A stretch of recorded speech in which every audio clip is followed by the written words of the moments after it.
What if I told you that one of the most common parasites in the world, a giant worm that usually lives in pigs, wasn't just a problem somewhere far away? What if it was actually thriving, hiding in plain sight, in one of the cleanest, most developed countries in Europe? All right, welcome to The Explainer. Today we are diving deep into the fascinating and, frankly, pretty surprising story of Ascaris suum. That's the large roundworm of pigs, and its unbelievable connection to human health where you'd least expect it.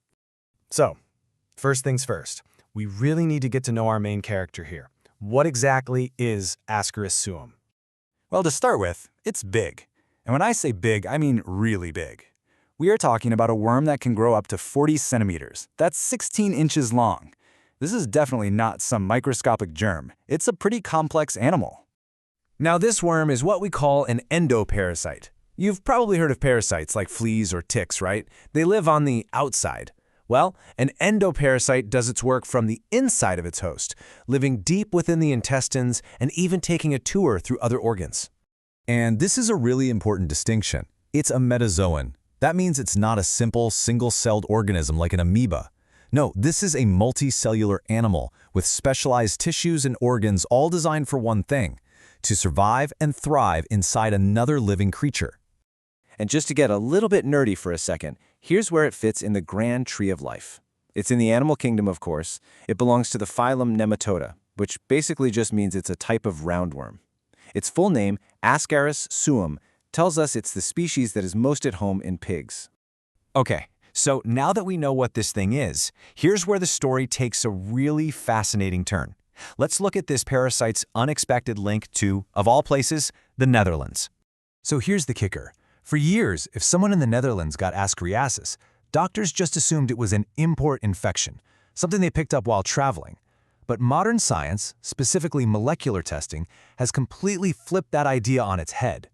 It turns out, most human cases in the country are actually caused by the pig roundworm Ascaris suum. So just how common is this exposure? Get ready for this number. A nationwide survey back in 2006 and 2007 found a seroprevalence of 41.6%. That is huge. It means over 40% of the people they tested had antibodies for this thing, proving they'd been exposed to it at some point. It's way, way more widespread than anyone thought. So that begs the question, right? Where is this all coming from? Well, wow, this chart tells you pretty much everything you need to know. On conventional, indoor pig farms, about 11% have the parasite.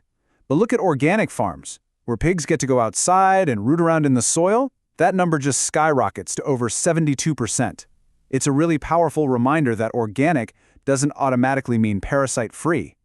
In this case, that outdoor access is the key factor. And that brings us to the parasite's life cycle, which is honestly kind of incredible, and it's also what causes the worst of the symptoms. It's a true marathon that happens inside the host's body. Everything kicks off with the eggs. You can see the fertilized ones on the left. They have these thick, bumpy shells that make them incredibly tough. And let me tell you, these things are survivors. They can hang out in the soil for years, just waiting for a host, whether it's a pig or a person to accidentally swallow them. Okay, so once that egg is ingested, the real adventure begins. It's called the hepatotracteal migration, and it's just as wild as it sounds. The larvae hatch in the gut, but they don't stay put. They burrow through the intestinal wall, cruise to the liver, and then travel up into the lungs. From there, they actually get coughed up into the throat, and then they're swallowed again, finally returning to the intestine to grow up into adults. It is an absolutely mind-boggling round trip. And it's that dramatic trip through the lungs that causes most of the noticeable symptoms in people. The whole collection of symptoms even has a name, Leffler syndrome.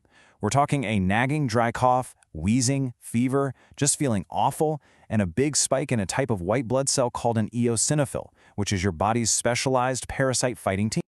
So, with a life cycle that complicated, you might be wondering, how on earth do you even diagnose an infection with Ascaris suum? Well, there are two main ways to go about it. You've got the old-school method, microscopy. You look for eggs in a stool sample. It's cheap, it's easy, but there's a huge catch. The pig and human worm eggs look identical, and you can't spot an infection before the worms are adults. That's where the modern approach comes in. PCR tests. They are super sensitive, can tell the difference between the species, and can even find larval DNA in someone's spit during that lung phase. So to put it all together, this table gives you a nice summary. You've got microscopy and PCR for active infections, serology tests that look for antibodies to see if you've ever been exposed, and in really serious cases, you might even get an X-ray to see the inflammation in the lungs. All right, so we know how to find it. Now let's talk about how to get rid of it. What are the strategies for treating and preventing these infections? For humans in the Netherlands, the game plan is pretty clear. The #1 choice is a 3-day course of a drug called mebendazole. If that's not an option, the second choice is a single dose of albendazole. These are pretty standard deworming medications. But what about the pigs? Well, the approach there is totally different. You don't treat them one by one. Instead, you treat the whole herd at once, usually by putting medicine like flubendazole or ivermectin right into their feed. It's all about controlling the parasite at the source. But, and this is a big but, there's a huge problem on the horizon. The latest research is showing that the parasite is starting to develop resistance to the benzimidazoles, which is the main family of drugs we use. This is a massive concern because it could make treatments in the future, for both us and for pigs, a whole lot less effective. Now, all the information we've covered today was put together using a Gemini deep search. If you want to nerd out and go even deeper into the science, we've got you covered. A full, detailed list of all our sources is available for you in the linked Notebook LM document. And that really brings us to the big picture, doesn't it? If a single parasite from pigs can have such a massive, hidden impact on human health, it just makes you wonder, what other invisible connections between animals, people, and the environment are out there, shaping our world in ways we're only just starting to figure out? And that's our explainer for today. If you found this as interesting as we did, make sure you subscribe to The Explainer. We'd really love to hear what you think, so please drop your feedback in the comments below. Thanks for watching.